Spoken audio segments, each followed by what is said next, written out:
സുരേന്ദ്രൻ എന്ന് പറഞ്ഞ സ്ഥാനാർത്ഥിയെ ഒട്ടും തന്നെ കുറച്ച് ഈ പാനലുള്ള ആരും കണ്ടിട്ടില്ല. അപ്പോൾ നമ്മൾ അടച്ചാക്ഷേപിച്ചിട്ടില്ല, കാരണം അങ്ങനെ ഒരു പ്രയോഗം വന്നുകൊണ്ടാണ്. സുരേന്ദ്രനെ അടച്ചാക്ഷേപിക്കുന്ന പ്രശ്നമില്ല. കാരണം സുരേന്ദ്രൻ കാസർഗോഡ് പിന്നെ 86 വോട്ടുകൾക്ക് തോക്കുന്നത് കണ്ടിട്ടുള്ള ആളാണ്. 89 വോട്ടിന് തോക്കുന്ന കണ്ടിട്ടുള്ള ആളാണ് നമ്മൾ. ഒട്ടും നിസ്സാരക്കാരനല്ല. 2,93,000 പത്തനംതിട്ടയിൽ വോട്ട് ഉയർത്തിയ സ്ഥാനാർത്ഥിയാണ് സുരേന്ദ്രൻ. അപ്പോൾ സുരേന്ദ്രൻ പെർഫോം ചെയ്തിട്ടില്ല എന്നുള്ള ഒരു അഭിപ്രായമേ എനിക്കില്ല, അല്ലെങ്കിൽ ഈ പാനലിൽ ആരും അങ്ങനെ പറഞ്ഞതായിട്ട് ഞാൻ മനസ്സിലാക്കുന്നില്ല.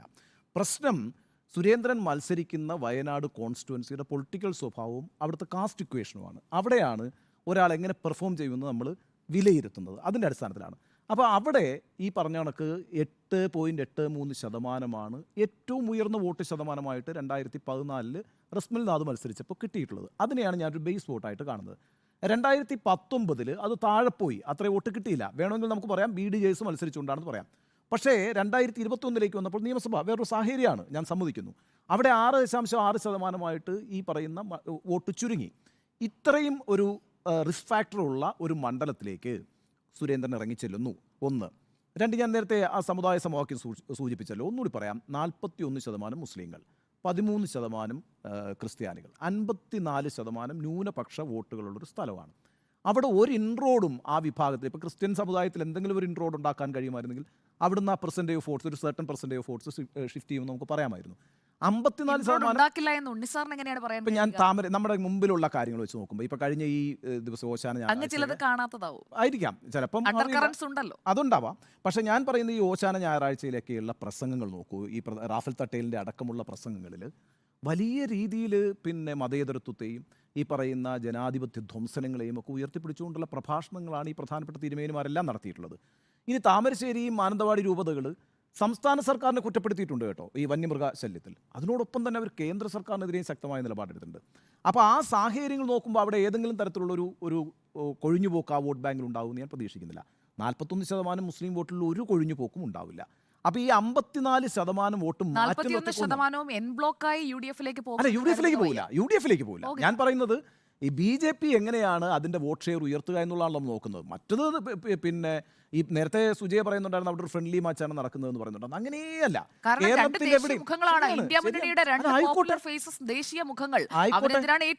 അല്ല അവർ ഏറ്റുമുട്ടുന്നത്. ഇപ്പം ആനി രാജയുടെ കഴിഞ്ഞ ഒരാഴ്ചത്തെ പ്രസംഗം ഒന്നെടുത്ത് നോക്കൂ.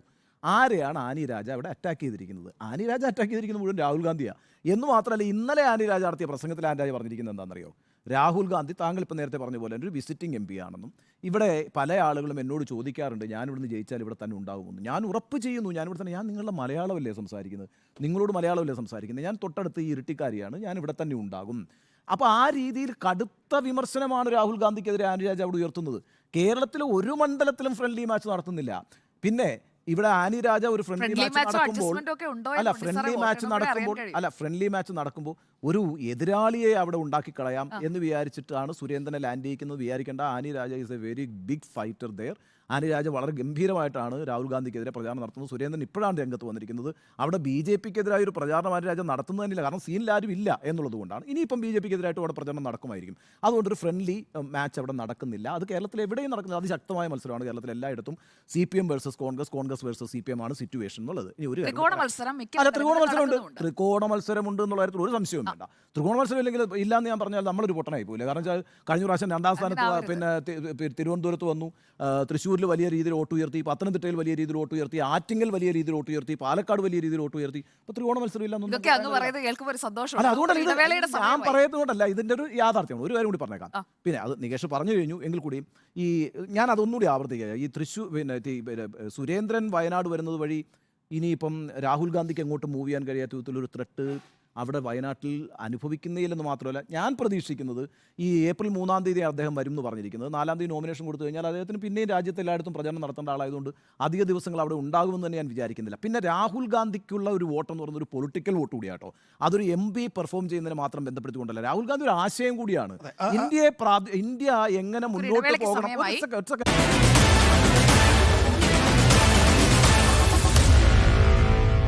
Meet the editors.